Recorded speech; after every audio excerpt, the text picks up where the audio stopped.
Bonjour les amis, bienvenue à la vidéo 4 du défi impactant en 30 jours que je relève. Je rappelle la règle, réaliser une vidéo par jour sur un cycle de 30 jours autour de sujets et de thèmes impactants.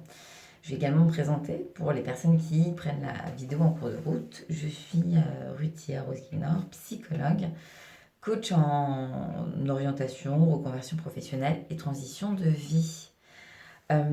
Alors de quoi vais-je bien vous parler aujourd'hui? En fait, je vais vous parler de transition de vie.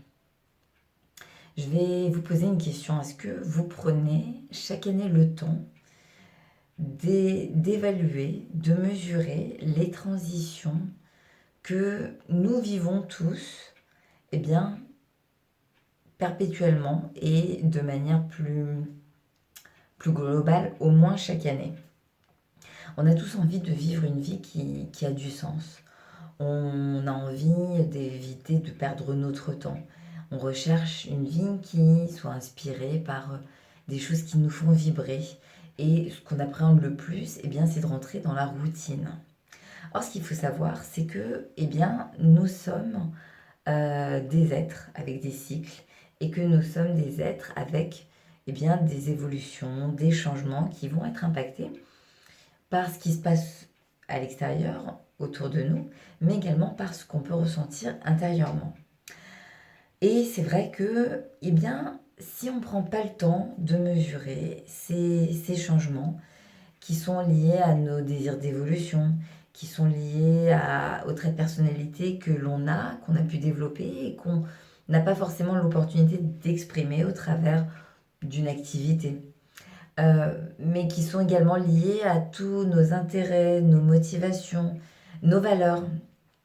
Eh bien, si on ne prend pas le temps chaque année de vraiment mesurer où on en est par rapport à ces différents points, eh bien, il s'avère qu'à un moment donné, on peut se retrouver avec une sensation, un sentiment de vide intérieur, avec le sentiment de perte de motivation le matin et parfois en fin de journée, la sensation de ne pas être à la bonne place.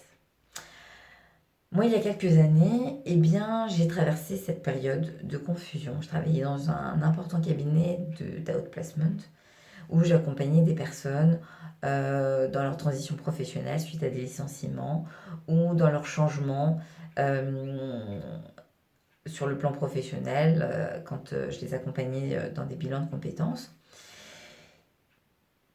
Et on peut accompagner les personnes, on peut transmettre des savoirs. Si soi-même on ne fait pas le point, eh bien savoir et ne pas faire, c'est ne pas savoir.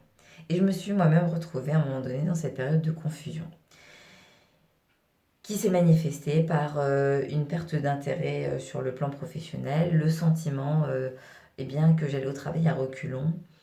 En fin de journée, eh bien, je me sentais de moins en moins à ma place. Et pour autant, j'adorais ce que je faisais.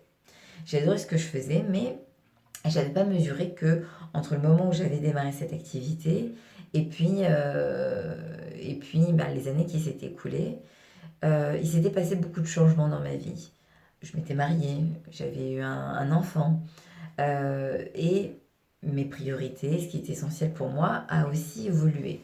Sauf que, eh bien, autour de nous, autour de moi, les choses avaient aussi évolué. L'organisation, les réorganisations au niveau de l'entreprise, beaucoup de changements qu'on connaît tous qui peuvent être liés quand on travaille dans une entreprise à eh bien, des départs de collègues et puis à un moment donné se voir confier des fonctions que ces personnes occupaient et ce qui devient ponctuel eh bien, devient permanent. Et on se retrouve avec une charge de travail qui augmente, un temps qui se réduit et une vie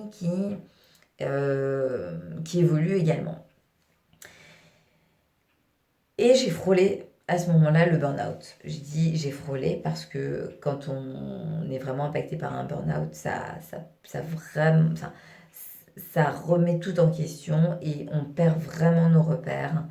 Et on se retrouve submergé par la charge mentale, par des émotions qu'on a du mal à canaliser. Ça nécessite vraiment un accompagnement, un arrêt sur image et une prise en charge.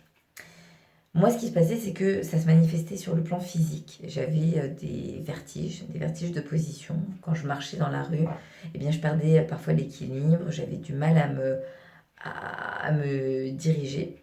Et puis, il m'est arrivé d'être complètement aphone, ce qui m'a vraiment perturbée parce que ben, c'est mon outil de travail privilégié et que me retrouver dans cette situation, ça commençait vraiment à me faire peur.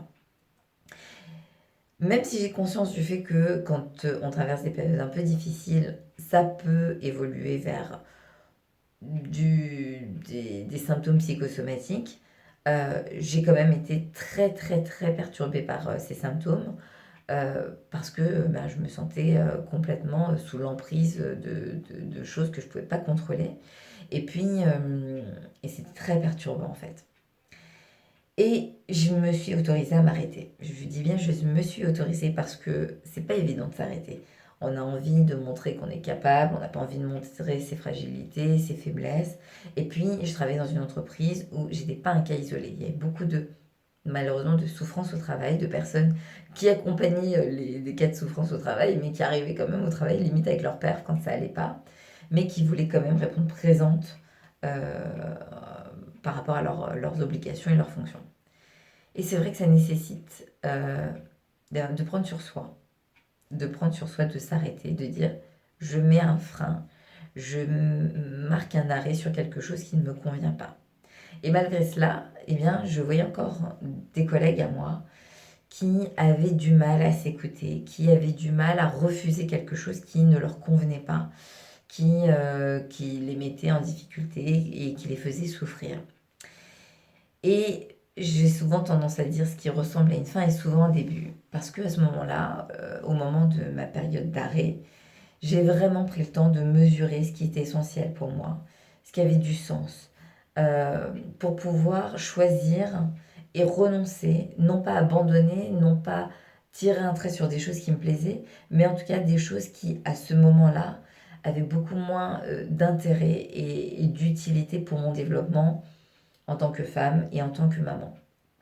Donc voilà, c'était sur ça que j'avais envie de partager cette réflexion et de vous poser vraiment cette question. Est-ce que ça vous arrive de faire des arrêts sur image avant d'être vraiment confronté à une période de confusion, de remise en question, et de prendre le temps de se poser vraiment les bonnes questions.